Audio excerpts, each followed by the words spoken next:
2023-24 সালের কলকাতা বিশ্ববিদ্যালয়ের থার্ড সেমিস্টারের সংস্কৃত অনার্সের সকল প্রিয় ছাত্রছাত্রীদের জন্য CC7 পেপারের আমি সাজেশন নিয়ে আসলাম।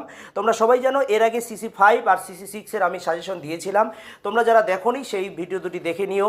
সেই ভিডিও দুটির লিঙ্ক এই ভিডিও ডিসক্রিপশন বক্সে তোমরা কিন্তু পেয়ে যাবে। তোমরা যারা আমার চ্যানেলে নতুন, চ্যানেলটি সাবস্ক্রাইব করে দিও আর বেল আইকন অন করে দিতে একদম ভুল করবে না, যাতে সবার প্রথমে তোমাদের কাছে নোটিফিকেশন পৌঁছায়। আর এই ভিডিওগুলির লিঙ্ক বন্ধুদের সবাইকে শেয়ার করবে।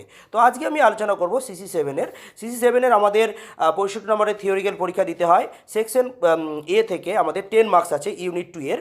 এখানে আমাদের একের দাগের দেখো, এখানে আমাদের কি লিখতে হবে, একটি ব্যাখ্যা লিখতে হবে সংস্কৃতে 6 নম্বরে। তো আমি এখানে 4টে ব্যাখ্যা দিয়েছি, এই 4টের মধ্যেই কিন্তু তোমরা কমন পাবে। এই 4টি ব্যাখ্যা তোমরা ভালো করে কিন্তু পড়ে যাবে পরীক্ষায়। এরপরে 2-এর দাগের দেখো, ওখানে 2 নম্বরের প্রশ্নের উত্তর লিখতে হয়। তো আমি সেখানে কিন্তু কোনো সাজেশন করিনি, কারণ ছোট প্রশ্নের সাজেশন কিন্তু করা যায় না খুব একটা। এরপর চলে যাবো আমরা সেকশন বি থেকে টোটাল মার্কস হচ্ছে আমাদের 30। আচ্ছা, এখানে ইউনিট 1 এবং ইউনিট 2 থেকে আমাদের টোটাল মার্কস হচ্ছে 12। তো এখানে 3-এর দাগের আমি 4টে বড় প্রশ্ন দিয়েছি, একটাই লিখতে হবে সংস্কৃতে তোমাদের পরীক্ষায়, কিন্তু এখানে 4টে ভালো করে পড়তেই হবে। এই 4টে পড়লে কিন্তু একটা তোমরা কমন পেয়ে যাবে। এরপর 4-এর দাগের ওখানেও আমাদের ছোট প্রশ্নের উত্তর লিখতে হয়। তো ছোট প্রশ্নে আমি আগেই বললাম যে আমি কোনো সাজেশন করিনি, তোমরা বই থেকে ভালো করে পড়ে নিও। এরপর চলে যাবো আমরা ইউনিট 3 এবং 4। এখানে হচ্ছে 18 মার্কস, কারণ ওখানে 12 ছিল আর এখানে 18 মিলে 30 মার্কস টোটাল। তো এখানে 5-এর দাগের আমি কটা দিয়েছি, ABC 3টে বড় প্রশ্ন দিয়েছি। এই 3টে বড় প্রশ্ন কিন্তু বাংলায় লিখতে পারবে, একটাই লিখতে হবে পরীক্ষায় 10 নম্বরের।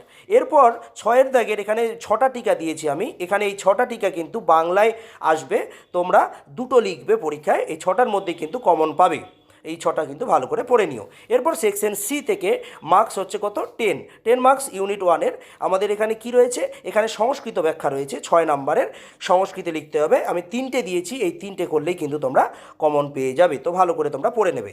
8-এর দাগের আমি কোনো সাজেশন করিনি, কারণ এখানে শর্ট কোশ্চেন আছে, 4টে লিখতে হয় 1 নম্বর করে। তোমরা এগুলো বই থেকে ভালো করে পড়ে নিও।